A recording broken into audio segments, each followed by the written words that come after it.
El siguiente programa es presentado con el patrocinio de... Si un detalle hermoso y perdurable quieres regalar, los diseños exclusivos de Verdades Eternas debes obsequiar. Solicita tu pedido al 317-427-0754. Verdades Eternas, diseños que edifican.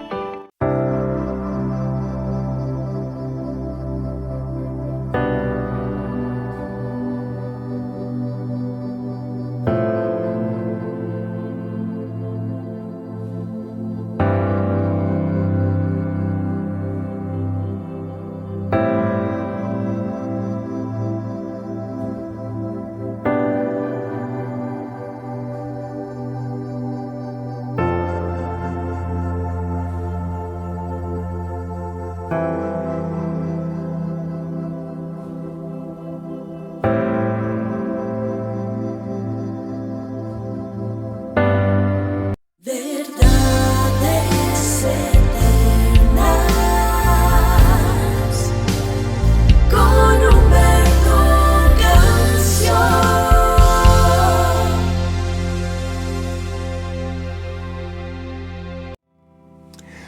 Padre bueno, te damos muchísimas gracias por el honor que representa para nosotros poder estar aquí una vez más. Es un privilegio. Es una gran honra que tú te dignes a mirarnos a nosotros. Por eso David decía, ¿quién es el hombre para que tú lo mires?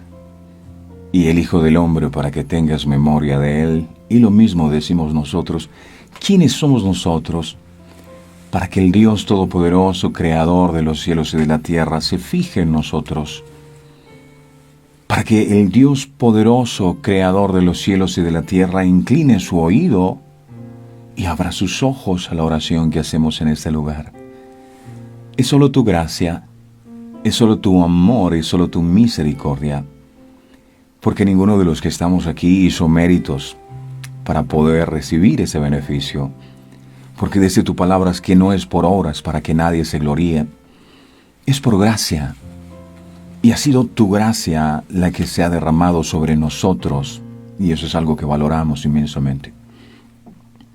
Y que así como tu gracia se derramó sobre la vida de Noé y su familia en medio de toda esa generación que se había corrompido, que sea esa misma gracia, ese brazo de amor y de misericordia extendido sobre nuestras vidas hoy, sobre cada familia.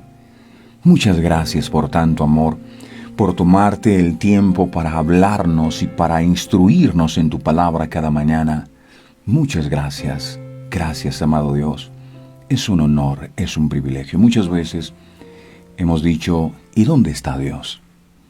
Y tú estás en medio de nosotros. Y nos hablas cada día, y nos orientas, y nos enseñas, y nos muestras el camino. Pero necesitamos humildad para recibir tu palabra, para que no vengan las aves del cielo y se coman la semilla, para que los pedregales no impidan que tu palabra pueda echar raíces, ni tampoco sembrada en los espinos, para que los espinos no la ahoguen, sino que esta palabra que hoy tú traes, ungida por el poder de tu Espíritu Santo, pueda caer en buena tierra y pueda dar fruto abundante al 100% en nuestros corazones. Entendemos que tú eres la palabra, lo dice Juan 1:1. Al principio era el verbo o la palabra era con Dios, y la palabra era Dios. La palabra era Dios. Por una palabra tuya todo el universo fue creado. Por una sola palabra este centurión impactó tu corazón. No soy digno de que entres en mi casa. Tan solo di la palabra y mi siervo sanará.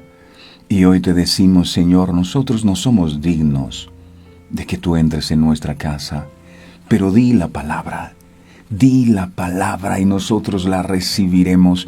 Di la palabra y nosotros la atesoraremos en nuestro corazón, porque en tu palabra es donde está la vida, y la vida en abundancia que tú viniste a darnos a nosotros. Le dijiste a Josué, medita en esa palabra de día y de noche, que nunca se aparte de tu boca. Ayúdanos, Señor, a hablar conforme a tu palabra.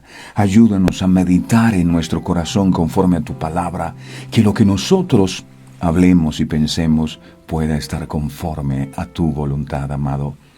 Te amamos entrañablemente y nos sentimos tan felices de poder estar aquí.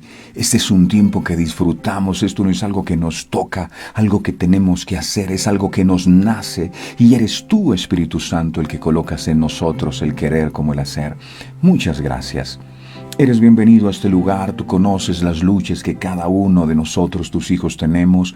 Ayúdanos conforme a tus misericordias en gloria, porque nosotros no lo podemos hacer en nuestras fuerzas. Eres bienvenido, Espíritu Santo, eres bienvenido, Rey de Gloria. Entrónate en este lugar y haz lo que solo tú sabes hacer. Muchas gracias por el nuevo día que nos regalas, gracias por la vida, gracias por el aire que respiramos. Muchas gracias por esta familia de verdades eternas que cada día sigue creciendo más. Gracias por la fuerza y la vitalidad que nos das para poder soportar los ataques del enemigo. Gracias por la motivación que nos brindas cuando sentimos que nos faltan las fuerzas. Gracias por la oportunidad que nos das de enfrentar un nuevo día. Y si lo haces es porque tienes confianza en nosotros. Te alabamos, te adoramos y te bendecimos, mi Señor. En el nombre del Padre, del Hijo y del Espíritu Santo. Amén, amén y amén. Es la mejor manera, mis amados, de comenzar el día, dando gloria y honra a nuestro Dios, expresando a través de nuestras acciones que realmente Él es lo más importante para nosotros, que no hay nada más importante que Él en nuestras vidas. Y algo que queremos es estar siempre así, tomados de su mano santa. Él nos ayuda, Él nos protege, Él nos ayuda a seguir adelante. Estaba meditando hace un instante con respecto al joven José, ¿verdad? Ustedes se acuerdan de José. José era un joven soñador, Y Dios puso su mirada en él. Y su padre, dice la Biblia, le hizo una túnica de colores. Y sus hermanos, cuando vieron que el padre le regaló esa túnica de colores, se incomodaron. Esa túnica de colores representa la gracia. Y a la gente le incomoda que la gracia de Dios se haya derramado sobre tu vida. Y el enemigo no le hace feliz que Dios haya puesto su manto de colores sobre nosotros. Y se enoja. Y cuando usted tiene sueños, entonces quiere oponerse para que tú no sigas soñando. Pero ¿qué aprendemos del ejemplo de José? Le dice a sus hermanos: hermanos, yo soñé con unas espigas y se inclinaban ante el manojo mío. Y los hermanos se enojaron. ¿Cómo así? ¿Acaso tú quieres señorear sobre nosotros? Se le opusieron. Y dice la palabra, lo aborrecieron más todavía. Ahí se presentó un obstáculo. ¿Pero qué haces tú? Cuando tu propia familia se te convierte en el obstáculo para alcanzar tus sueños. ¿Hasta ahí llegas? ¿O te levantas y avanzas? Bueno, José dice que al día siguiente soñó otro sueño. Ya no soñó con espigas y manojos. Ahora soñó con el sol. Ahora soñó con la luna. Ahora soñó con las estrellas. Enseñándonos algo a nosotros. Y es que entre más oposición tenga tu sueño, más grande sueña. Más alto sueña. Así que no te detengas. Tú no eres lo que dicen los hermanos de José. Tú eres lo que Dios dice en su santa y bendita palabra. Eres bienvenido a este lugar. Nunca dejes de soñar. Sigue avanzando. Sigue conquistando. Si tienes oposiciones, porque el enemigo sabe que tú eres un conquistador. El enemigo no se mete con alguien que no conquista nada, que no representa un peligro para él. Usted representa un peligro para el enemigo. Por eso, a veces las luchas, a veces las pruebas. Por eso, a veces los inconvenientes. Así que le bendigo con todo mi corazón y les doy la más cordial de las bienvenidas a este espacio que se llama Verdades Eternas. Gracias por estar ahí. Gracias. Llámanos este tiempo para bendecir a otros con esta palabra. Seguramente hay personas que necesitan escuchar este mensaje hoy y Dios quiere escuchar, Dios quiere hacerlo a través de su vida. Así que por favor, que no se quede nadie sin compartir. ¿Qué les parece? Sean todos bienvenidos a Verdades Eternas. Hoy un programa excepcional porque es el Señor, es el Espíritu Santo, el Maestro. Él es el que inspiró la Biblia y Él es el que nos guía a toda verdad. Seguimos hacia la tierra de las promesas, ¿verdad? Y tal vez usted se había preguntado por qué en la tierra prometida habían unos gigantes, habían unos pueblos que ellos debían conquistar. Pues bien, esos pueblos, esos reyes que gobernaban en esas tierras tienen un significado espiritual y por eso quedaron registrados en la palabra. Ayer y todos estos días hemos visto el significado de estos nombres y hoy vamos a conocer otros significados. Así que seguimos hacia la tierra de las promesas. El tema de hoy, enemigos de la conquista, parte 4. Enemigos de la conquista, parte 4. Y vamos a mirar hoy en el libro de Josué, en el capítulo 12, en el verso 14. Estamos mirando los reyes, son 31. Pero vamos a mirar el capítulo 12, en el verso 14. Dice aquí... Vamos entonces, es el 14, ¿verdad? 12, 14. El rey de Horma, dice aquí, otro. El rey de Horma, otro. Y dice, el rey de Arad, otro. Horma y Arad, dos reyes más que tuvo que derrotar Josué. Continuando con nuestro estudio, los reyes que ejercían dominio en la tierra de Canaán tenían como finalidad impedir que los israelitas pudieran tomar posesión de la tierra prometida y evitar que se cumpliera la promesa que Dios había hecho a Abraham hacía muchos años atrás. El enemigo no quiere que las promesas de Dios se cumplan en nuestra vida.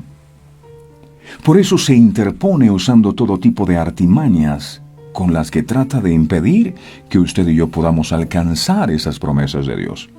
Esto es importante aclararlo porque muchas veces hacemos peticiones al Señor y vemos que la respuesta no viene y desistimos y no sabemos qué es lo que está ocurriendo. Si usted lee el libro de Daniel, dice que Daniel oró por 21 días y durante 21 días el principado de Persia se le opuso para que la respuesta que Dios había enviado no llegara a donde estaba Daniel.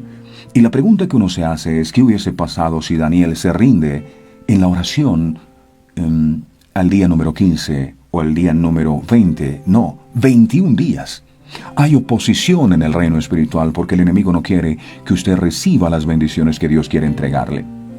Cuando Israel destruyó a estos reyes que estaban en la tierra de Canaán, lo que hizo fue establecer el reino de Dios en los lugares conquistados, porque como veíamos ayer, el rey ejerce dominio, ejerce potestad y autoridad sobre el territorio que gobierna. Y si esos reyes estaban en esos lugares que tuvo que conquistar Josué, entonces ellos ejercían dominio y autoridad sobre esa tierra. Para poder entrar y poseer la tierra, ellos tenían que conquistar esos reyes. Y al conquistar esos reyes, lo que ellos hacían era establecer el reino de Dios en esa tierra, que fue lo que el Señor Jesucristo nos dijo a nosotros. Ustedes son luz, la luz del mundo. Ustedes son la sal del mundo. Ustedes fueron traídos a este mundo para que el reino de Dios fuera implantado aquí en esta tierra. De la misma manera, Dios quiere que su reino se establezca en la tierra, pero también que sea establecido en cada hogar, en cada vida, en cada familia, para lo cual es necesario expulsar, óigase bien, eliminar, erradicar, quitar el dominio o el campo de influencia que esos reyes o espíritus pueden estar ejerciendo en nuestros corazones y nosotros no nos hemos dado cuenta. Conozcamos entonces el significado espiritual de estos otros reyes que invadían la tierra de Canaán y que no permitían que el pueblo de Israel conquistara la tierra. En el verso 14 dice, el rey de Horma, otro. Y encontré en el diccionario bíblico qué significa Horma. ¿Qué es eso? Y me encontré que dice Horma, dedicado, consagrado para destrucción. Eso dice. Comencemos por definir entonces el significado de la palabra consagrar. Horma es consagrado. ¿Qué es consagrar? Consagrar es apartar, dedicar, ofrecer o santificar una persona, un lugar o una cosa a una entidad sagrada mediante el rito adecuado. Consagración es la acción por la cual se destina al culto de Dios una cosa común o profana por medio de oraciones, ceremonias y bendiciones. Una persona consagrada a Dios es aquella que entiende que hay que autonegarse, diciéndole no a los placeres del mundo, el pecado y la vanagloria de la vida. Es decirle no a todas esas ideas y filosofías engañosas del mundo actual que nos hacen actuar de manera equivocada. Consagrarse es decirle no al pasado y sus fracasos, para dar paso a nuevas oportunidades que nos ofrece una vida consagrada. La consagración es motivada por una fe activa, una fe que se ejercita para crecer en piedad, con una vida de oración vigorosa y estudio constante de la palabra de Dios y una vida de comunión y unidad con los santos. A veces en la iglesia tenemos hermanos y por fuera de ella tenemos relaciones personales que nos alejan del Señor y nos inducen a participar de actividades que nos llevan a pecar. Claro que podemos tener amistades, pero nuestro deber es influenciar sobre sus vidas con el Evangelio del amor del Señor. A mí me encanta un texto que alguna vez encontré en el libro de Jeremías, en el capítulo 15, en el verso 19, dice Jeremías 15, 19.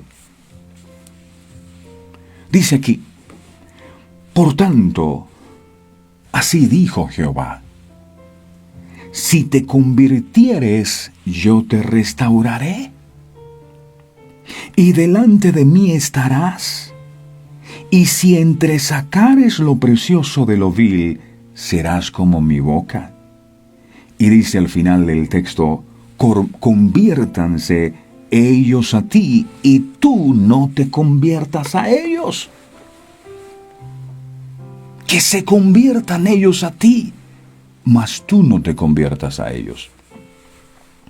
Debe haber algo distinto en nosotros los que decimos tener a Dios en el corazón. Pero cuando colocamos muchas veces a personas que tienen el temor de Dios y a los que no tienen el temor de Dios, el comportamiento es como tan idéntico que uno no logra distinguir quién es quién. No, el Señor dice que se conviertan ellos a ti, mas tú no te conviertas a ellos. O sea, no sigas su ejemplo, no actúes como ellos actúan. El que quiere vivir una vida de consagración tiene que empezar por vivir una vida de santidad. La Biblia dice, sin santidad nadie verá a Dios. Nadie. No, pero es que Dios me ama. Claro, Dios te ama. Pero sin santidad nadie verá a Dios. Ojo, dije una vida de santidad. No dije una vida de fanatismo, porque a veces la gente cree que uno es santo porque tiene el vestido por las rodillas, que uno es santo porque camina que no quiere pisar el piso, porque anda elevado y a todo dice aleluya, hermano, oh varón de Dios, oh, eso lo hace santo. Me refiero al tipo de santidad que refleja la posición que mantenemos como hijos de Dios dentro y fuera de la iglesia. Porque a veces se nos facilita ser unos en la iglesia, ¿verdad? Todos son santos. Pero cuando salimos de la iglesia, parece que todo cambia. No. Santificarse es separarse de todo aquello que Dios no le agrada. Si yo quiero santificar este vaso que tengo que hacer, lo tengo que apartar del uso cotidiano que tenía y lo aparto para el uso exclusivo del servicio del Señor. Esto no puede ser para otras cosas. Otra persona no puede beber aquí. Esto ha sido consagrado para Él. Así deben ser nuestras vidas. Dios nos saca del mundo y nos aparta. Antes que te formase en el vientre te conocí, y antes que naciese te santifiqué. Jeremías 1:5. Y te di por profeta a las naciones de la tierra.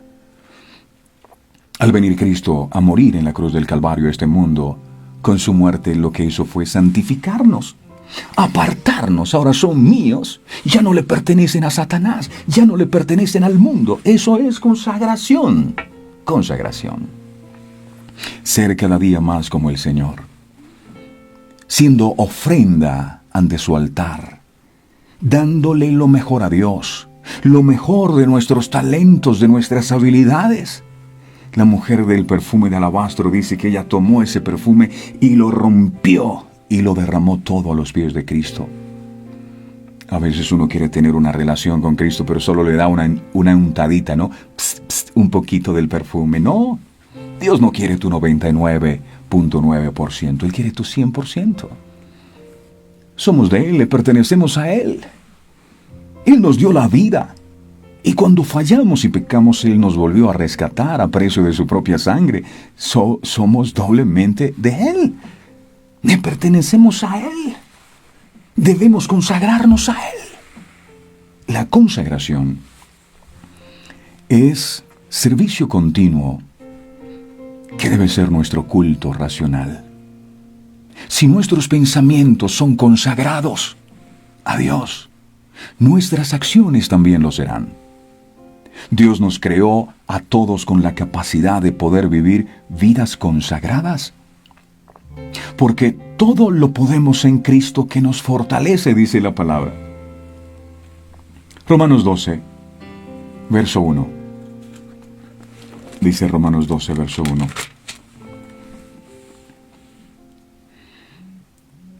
Así que, hermanos,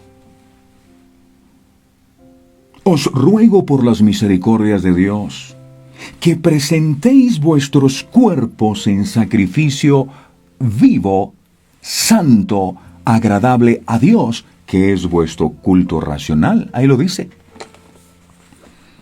Presenten vuestros cuerpos en sacrificio vivo, santo, agradable a Dios. La obediencia a Dios es más importante que cualquier sacrificio. Por eso cada día debemos renovar nuestra entrega a Dios, dejando a un lado nuestros deseos y siguiéndolo de todo corazón. Ser un sacrificio vivo, santo y agradable para Él, requiere que coloquemos todas nuestras energías y recursos en sus manos, confiando en su dirección. Permitámosle a Dios que transforme nuestras vidas para honrarle y para obedecerle. Reconocer todo lo que ha hecho por nosotros a través de su Hijo Jesucristo nos debe llevar a ofrecernos a nosotros mismos como sacrificio vivo. Y es un acto de culto racional. Cuando se dice vivo, el apóstol Pablo decía, con Cristo estoy juntamente crucificado, y ya no vivo yo, mas vive Cristo en mí. Y lo que ahora vivo en la carne, lo vivo en la fe del Hijo de Dios, el cual me amó y se entregó a sí mismo por mí. ¡Wow! Esto es tremendo. ¿Por qué fui rescatado? Porque Dios tuvo fe en mí. ¡Wow! Cuando dice vivo se refiere a que ahora somos personas vivas para Dios en Cristo Jesús. Nuestra vida debe ser entonces un acto de adoración constante. Somos una ofrenda para Él. Esa entrega implica sacrificio, lo que nos lleva a renunciar a los deseos del mundo, a los deseos de la carne, a la vanagloria de la vida, a los deseos de los ojos, a vivir en el reino espiritual al cual hemos sido transferidos por la muerte de Cristo Jesús. Aunque estamos viviendo en el mundo, ya no pertenecemos a este mundo.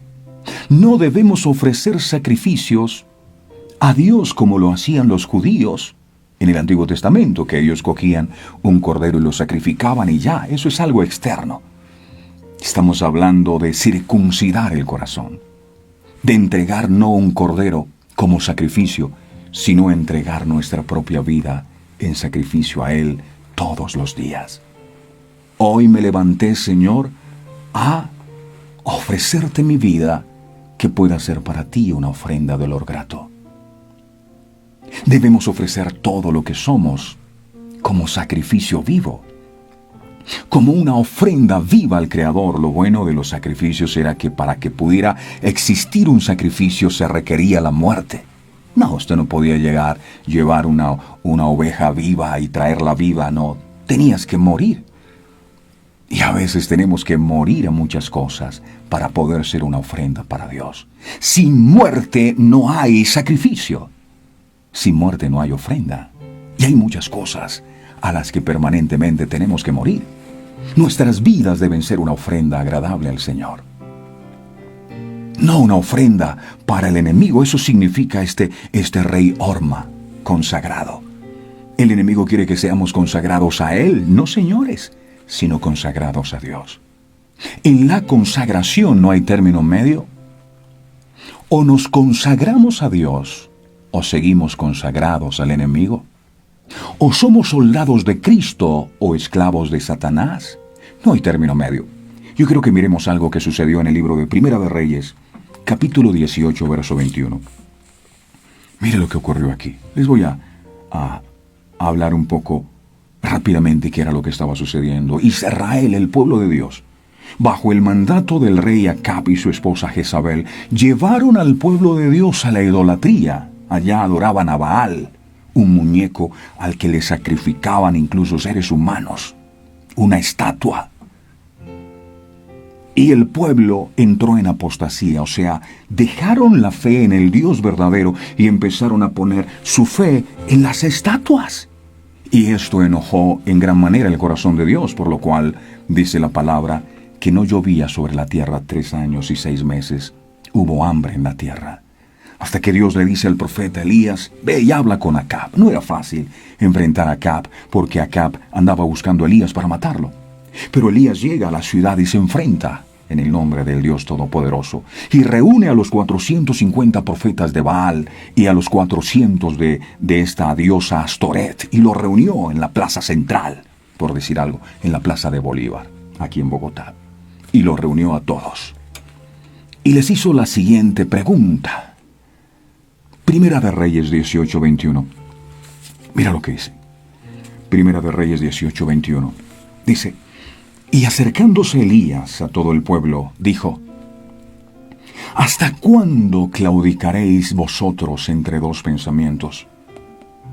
Si Jehová es Dios, seguidle, y si Baal, id en pos de él.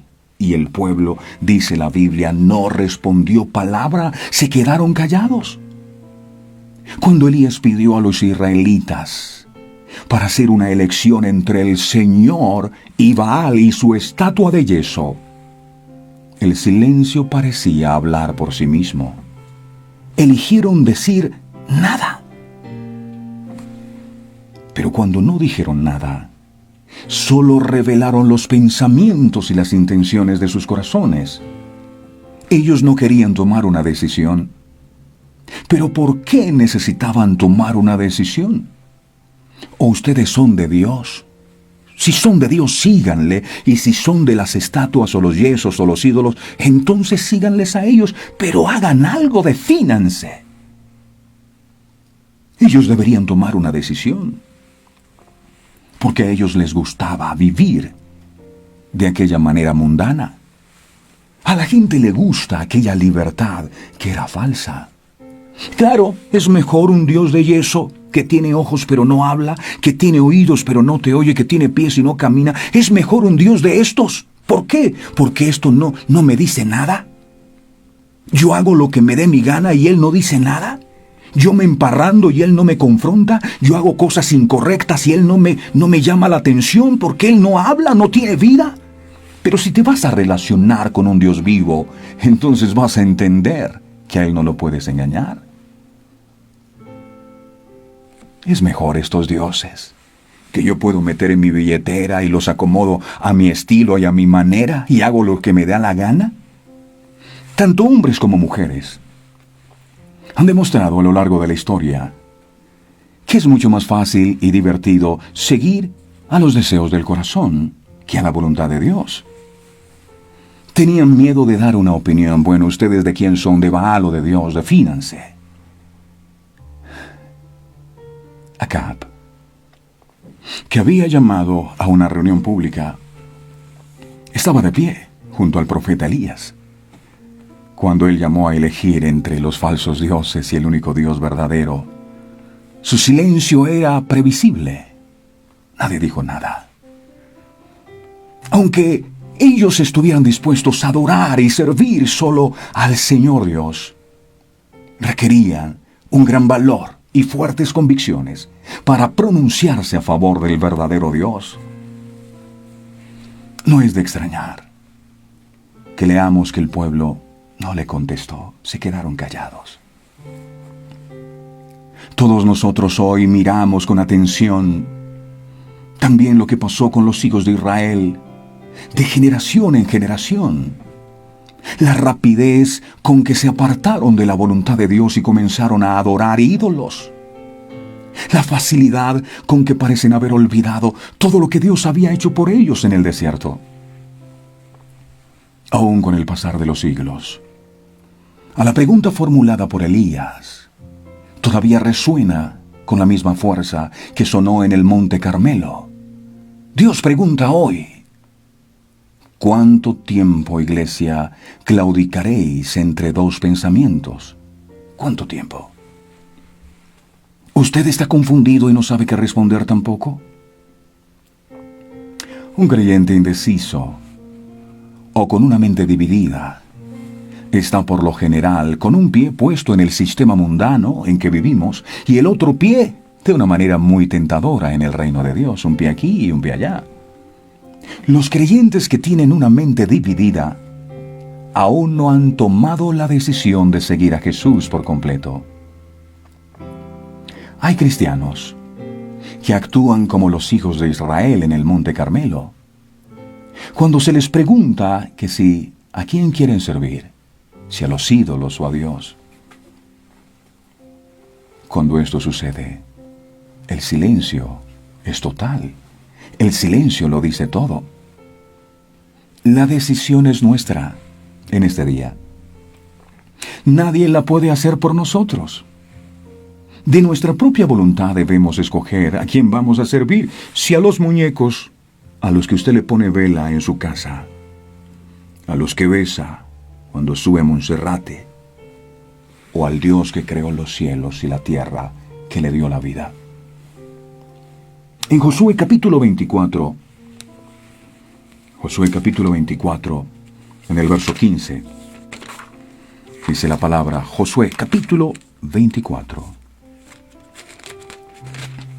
en el verso 15. Dice aquí algo.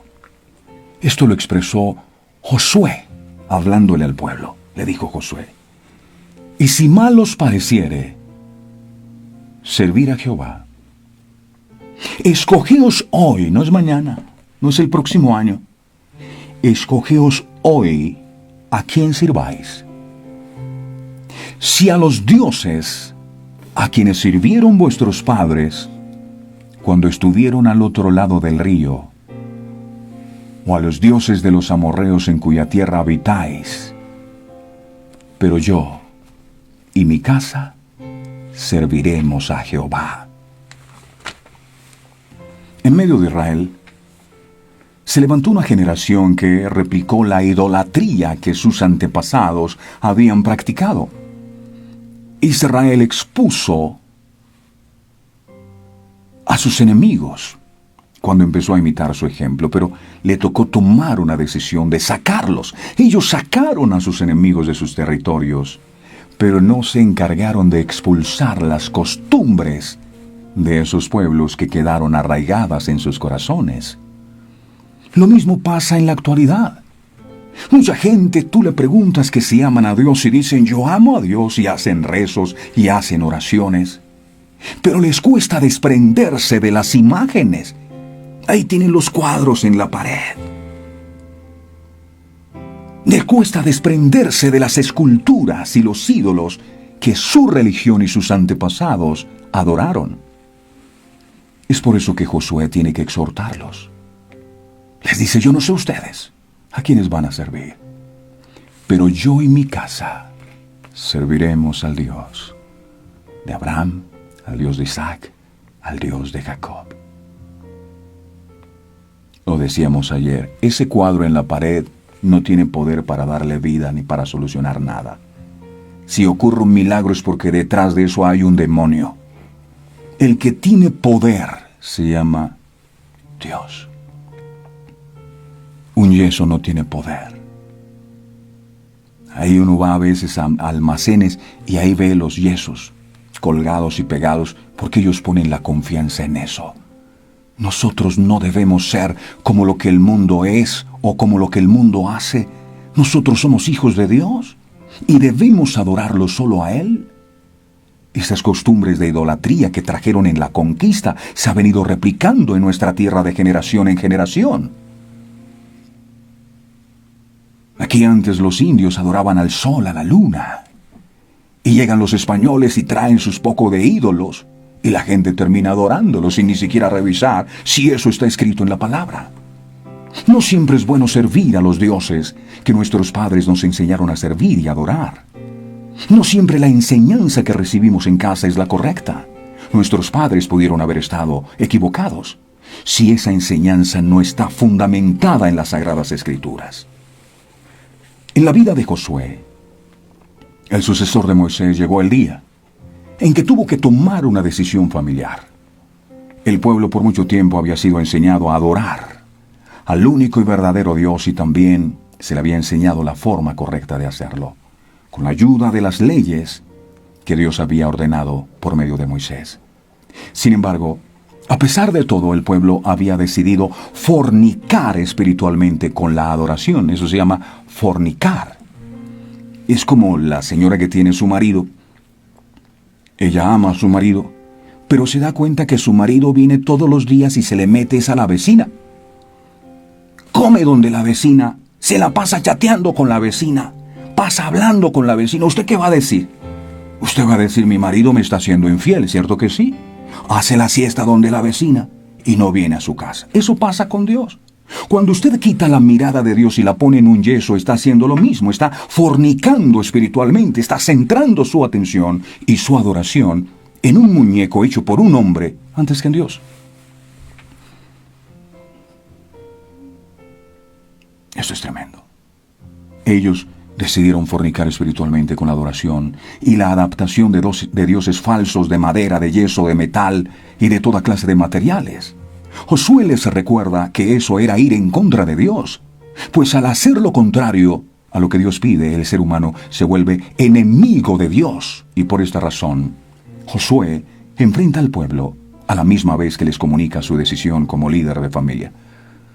La decisión de Josué después de exhortar al pueblo era volverse al Dios verdadero. Yo no sé ustedes qué van a hacer, pero lo que soy yo y mi casa serviremos a Dios, no a cualquier Dios, porque dioses hay muchos, sino al Dios que creó los cielos y la tierra. Volverse al Dios verdadero. Por eso dijo, yo y mi casa serviremos a Jehová.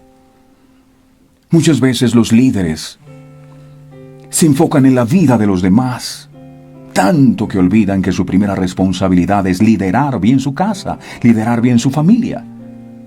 Josué en este punto de su liderazgo estaba declarando que independientemente de la decisión que ellos tomaran, él seguiría también y se encargaría de que las generaciones que de él salieran sirvieran al verdadero Dios, y así lo hizo. Un liderazgo eficaz es aquel que gobierna bien su casa. En nuestros tiempos, la responsabilidad como padres temerosos de Dios es evangelizar y ganar a cuantos sean posibles para Dios, tratar de animar y enseñar a otros, pero sin olvidar que todo tiene un límite. No debemos enfocarnos tanto en aquellos que decidieron a quién servir, ya decidieron cómo vivir, porque terminaron frustrados. Es imposible ayudar a quien no se deja y, además, insiste en vivir en desobediencia. Josué lo dijo, yo no sé ustedes, pero lo que soy yo en mi casa serviremos, no a los muñecos, no a los cuadros. Serviremos al Dios verdadero. Debemos saber reconocer cuando llega el tiempo de abandonar o poner un alto a la ayuda que deseamos brindar.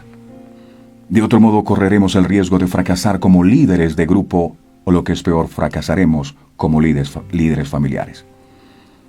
La gente quiere ganar al mundo para Cristo, ganar las multitudes, y se enfocan tanto en ganar sus multitudes que olvidaron su familia, y su familia completamente destruida, pero ellos están ganando al mundo para Cristo. ¡Qué error!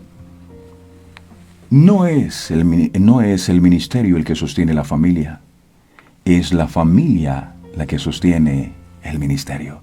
Así que, si en algo ha de enfocarse es en su familia primero. Consagrarse a Dios totalmente es una decisión que marcará nuestro futuro y el futuro de nuestros hijos. Es que la gente se la pasa metida en la iglesia todo el día, reunión tras reunión, y la familia abandonada, la familia destruida. Claro que hay que servir a Dios, pero primero tiene que ser su familia. Las consecuencias serán no solo para hoy, sino también para las generaciones futuras. Eso dijo Josué. Yo no sé ustedes. Yo y mi casa serviremos al Señor. Hoy podemos decidir si servir a Dios por completo o nos reservamos nuestro compromiso con Él. Pero no podemos hacer las dos cosas y pensar que en verdad estamos agradando a Dios, nos estamos engañando. En el libro de Mateo capítulo 6, en el verso 24, el Señor dice, Mateo 6, verso 24, dice, ninguno puede servir a dos señores, porque aborrecerá al uno y amará al otro, o estimará al uno y menospreciará al otro. No podéis servir a Dios y a las riquezas, porque esa es otra. Las riquezas también es un Dios. Hay gente que anda detrás de las riquezas todo el tiempo y lo convirtieron en su Dios. Todo aquello que le roba el primer lugar a Dios es un ídolo y tiene que ser arrancado de nuestros corazones. Jesús ya lo dijo en su palabra, no podemos tener dos señores, no. Es imposible tener al Espíritu Santo dirigiendo nuestras vidas y a la misma vez hacer nuestra propia voluntad o la voluntad del enemigo. Al final fracasaremos en nuestra vida espiritual si hacemos eso. Hoy debemos decidir vivir por completo para el Señor, consagrarnos a Él, no a este rey Orma que quiere que te consagres a Él, una falsa consagración. Consagrarse al Señor por completo. Poder vivir vidas llenas del Espíritu Santo, caminando en la vida abundante que Él nos ofrece. El Espíritu Santo nos llama a una vida de compromiso e intimidad con Él en este día. No podemos caer en un estado de frialdad espiritual. Tenemos que estar ardiendo de pasión por Dios, apasionados por Él, más que por cualquier otra cosa en esta vida. El mismo Señor se refirió al estado espiritual en el que caería la iglesia en los últimos tiempos. Miremos Apocalipsis capítulo 3, versos 15 al 16. Mire, esto fue profetizado lo que pasaría en la iglesia en los últimos tiempos. Apocalipsis 3, versos 15. Voy a leer del 14. Dice, y escribe al ángel de la iglesia de Laodicea, he aquí el amén, el testigo fiel y verdadero, el principio de la creación de Dios, dice esto. Escuchen lo que Dios dice. Yo conozco tus obras, que ni eres frío, ni caliente. Ojalá fueses frío o caliente. Pero por cuanto eres tibio y no frío ni caliente, te vomitaré de mi boca. ¡Wow! ¿Usted sabe que Dios le diga a uno que lo va a vomitar de su boca porque es tibio? Esto es fuerte, pero está escrito. La tibieza espiritual es un estado de conformismo que ha llevado a muchos creyentes a tener una relación con Dios sin mucho compromiso. Hay que tener muy claro que los tibios son una molestia para Dios, le producen náuseas a Dios. Yo no quiero ser un creyente que le produzcan náuseas a Dios. Él mismo lo dice, los vomitaré de mi boca. Ay, Señor, pero es que yo iba el domingo a la iglesia todos los días. Te vomito de mi boca si eres frío y no eres caliente. Hoy día es muy común ver al cristiano tibio. Sale de la iglesia, pero usted lo ve metido en la discoteca, usted lo ve embriagándose. Uno dice, no entiendo. Aquel que no quiere comprometerse mucho con el Señor, es un cristiano tibio. Que quiere llevar una vida cristiana a su manera, es un cristiano tibio. Y lo más tremendo de una persona tibia es que cree estar bien. Es que yo estoy bien. Mientras que el Señor lo mira de otra manera. Me da náusea verte, me da náusea escuchar tus oraciones. Porque no eres ni fu ni eres fa. Dijo el Señor, ojalá, iglesia, fueses frío o caliente. Lo frío es lo opuesto a lo caliente. Ahora, lo frío es un estado definido, listo. Si usted es frío, congele, pero haga algo. Y lo caliente también. Pero lo tibio es un poquito de lo uno y un poquito de lo otro. Un poquito frío y un poquito caliente. Porque el Señor le dijo a la iglesia de Laodicea que vomitaría a los tibios. Porque la tibieza espiritual es símbolo de hipocresía en el creyente. Y creen las personas tibias que pueden engañar a Dios. La Biblia dice que los tibios espirituales son un problema, porque nunca se deciden en lo que quieren. Muchos dentro del cuerpo de Cristo son así.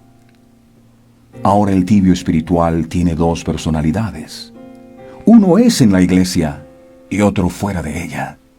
Tienen la mitad de Dios y la otra mitad del mundo. ¿Puede esto agradar a Dios?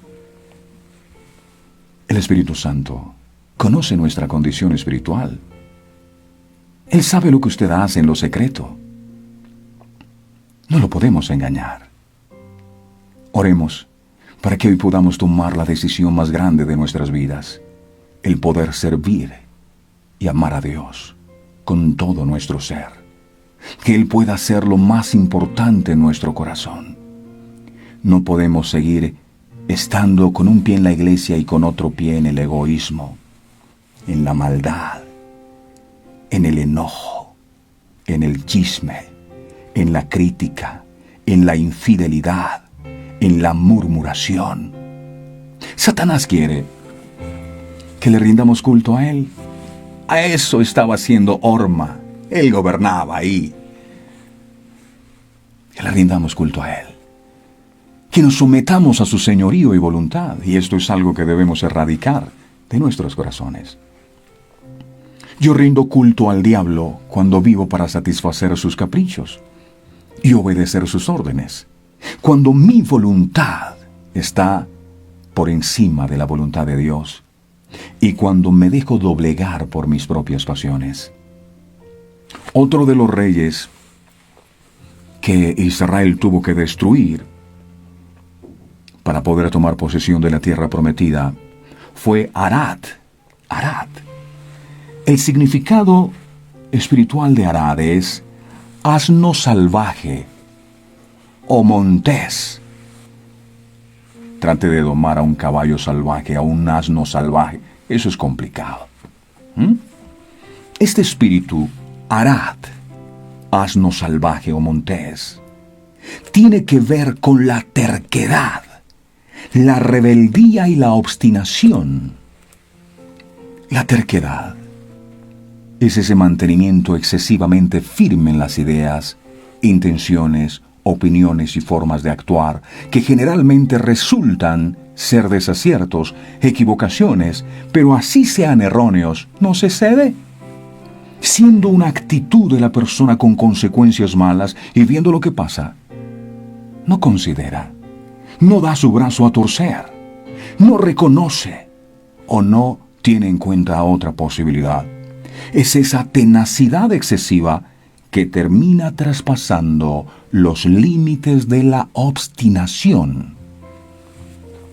Hay gente que dice, no, lo que pasa es que yo tengo fe.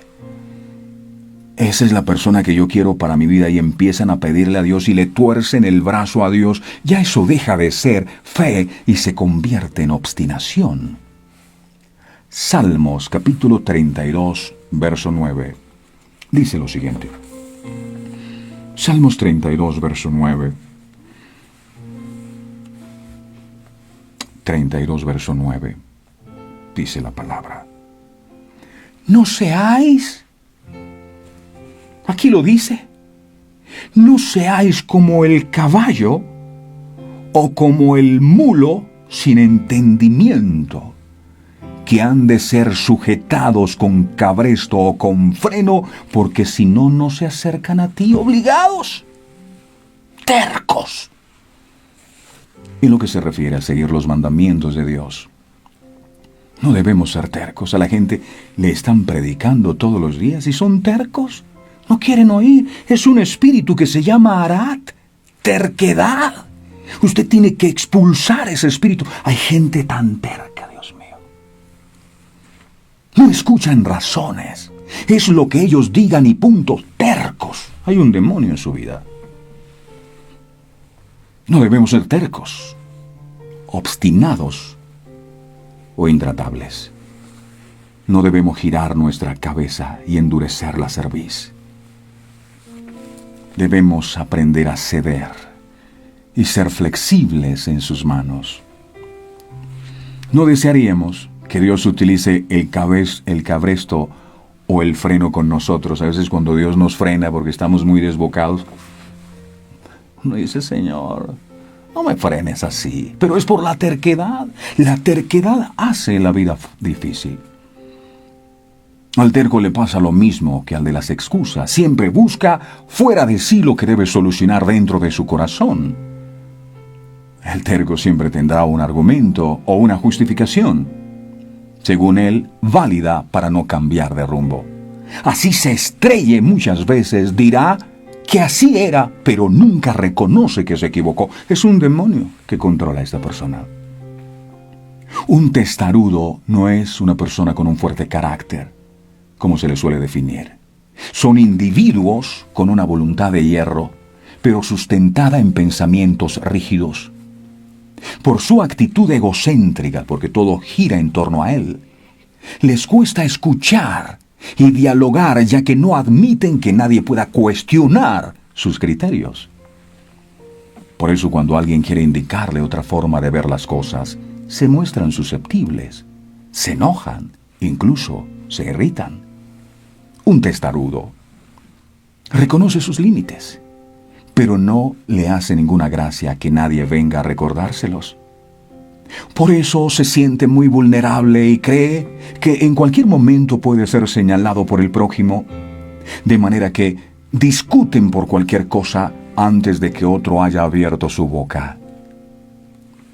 Si es su pareja, se encontrará a menudo preguntándose, ¿cómo se habrá levantado hoy? Ay, porque ese geniecito no me lo aguanto. La comunicación con una persona terca es una tarea difícil. ¿Por qué? Porque el terco siempre tiene la razón según él. Claro. Ante la frase, ¿qué prefieres? ¿Tener la razón o ser feliz? ¿Sabe qué dice el terco? El terco sin vacilar responde, quiero tener la razón antes que ser feliz. Esa es la máxima felicidad de una persona terca, ganar todas las peleas, ganar todos los conflictos. Que los demás sean los que reconozcan.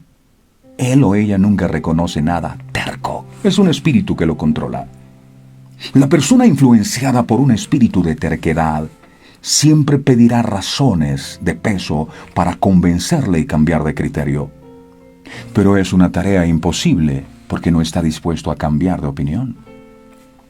Debajo de esa coraza de persona implacable se esconde un individuo inseguro que no sabe manejar su miedo de otra manera que no sea levantar muros entre él, la realidad y los demás.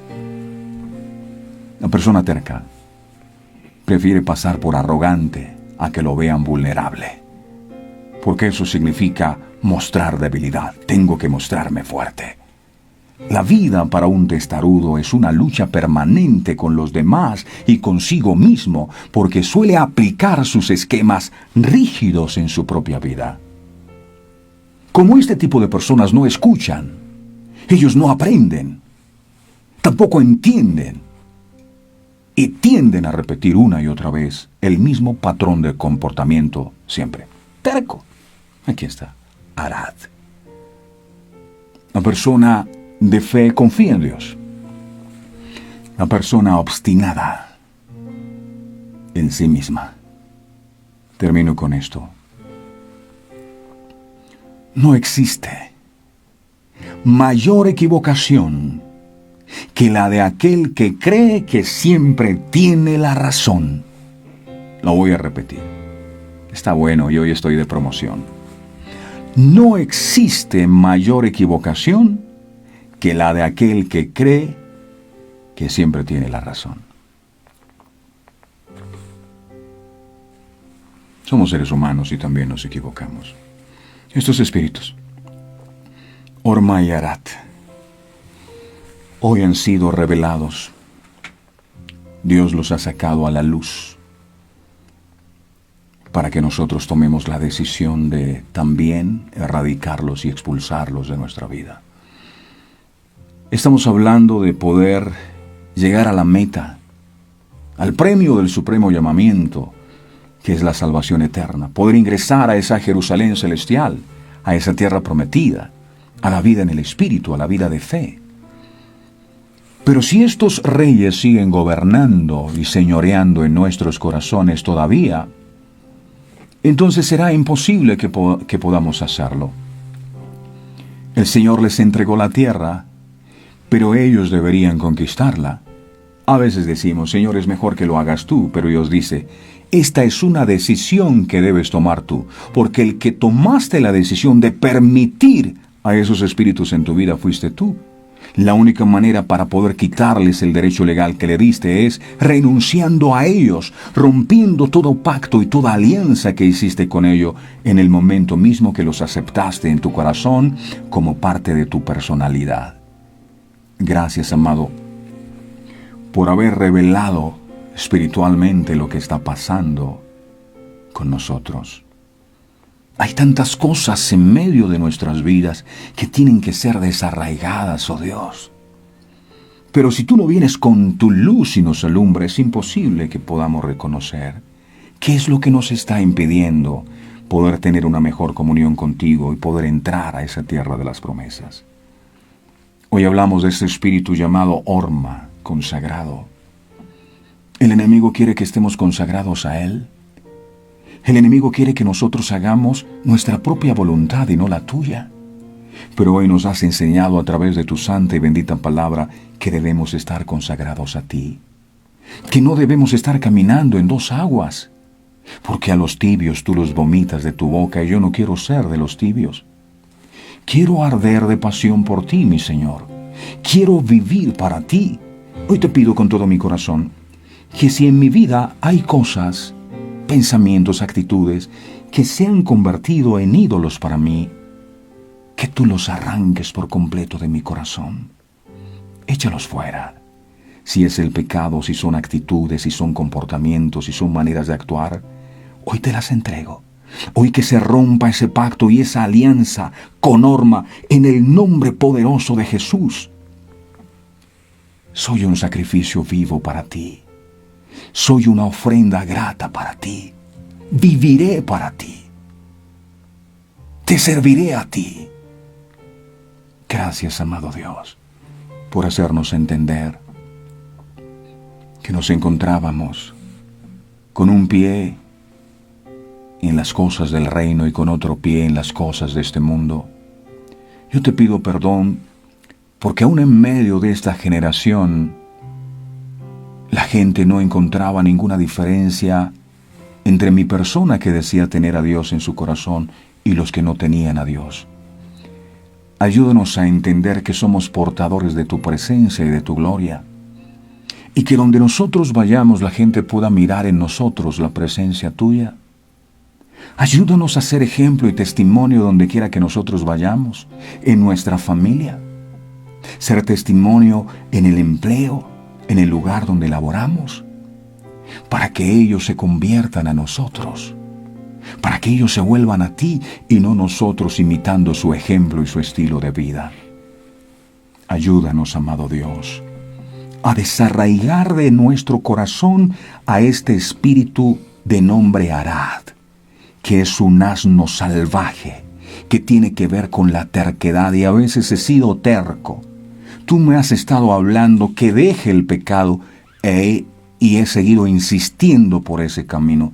Quita la terquedad de mi corazón, amado Dios, y todo aquello que no me deja hacer tu voluntad. Habla con Dios y dile: terquedad, hasta este día estás en mi vida. Te vas de mi corazón. Soy una persona humilde y sumisa y escucho el consejo de Dios. Gracias, Padre amado. Gracias por tu bendita palabra. Gracias hoy por la sangre de Jesús y con la autoridad que tú nos has dado. Atamos y encadenamos al espíritu de Orma y de Arad, y en el nombre de Jesús le ordenamos que suelte nuestras vidas. Te vas de nuestras vidas ahora, en el nombre poderoso de Jesús. Y declaro que donde estuvo Orma y donde estuvo Arad, ahora la presencia tuya se establece. El reino tuyo se establece en el nombre poderoso de Jesús. Amén. Amén y amén. Alabado sea su nombre. Qué bueno es Dios. ¿Qué recibieron de parte del Señor en esta mañana a través de esta enseñanza? ¿Qué creen ustedes que debemos hacer después de esta revelación? Y mañana el Señor nos va a regalar otras revelaciones, así que no se lo pierda, por favor. Y comparta este video, comparta. Hay gente que dice: yo no sé qué es lo que está pasando. Claro, son enemigos espirituales, y como tú no los ves, entonces no sabes cómo enfrentarlos. Pero la hora que ellos salen a la luz, es mucho más fácil identificar qué es lo que puede haber en nuestra vida. Bueno, mis amados, ahí está. El Señor nos ha regalado su revelación. Necesitamos trabajar en esto con la ayuda del Señor para que podamos ser completamente libres de estos espíritus que a veces controlan nuestra vida y que nos hacen perder la tierra de las promesas. Y dele me gusta a esta página de Verdades Eternas con Humberto Cancho para que siempre esté al tanto de lo que estamos compartiendo permanentemente. A todos un abrazo fuerte y deseo que hoy el Señor les sorprenda gratamente. Hasta una próxima oportunidad. Este programa fue presentado con el patrocinio de... Si un detalle hermoso y perdurable quieres regalar, los diseños exclusivos de Verdades Eternas debes obsequiar. Solicita tu pedido al 317-427-0754. Verdades Eternas, diseños que edifican.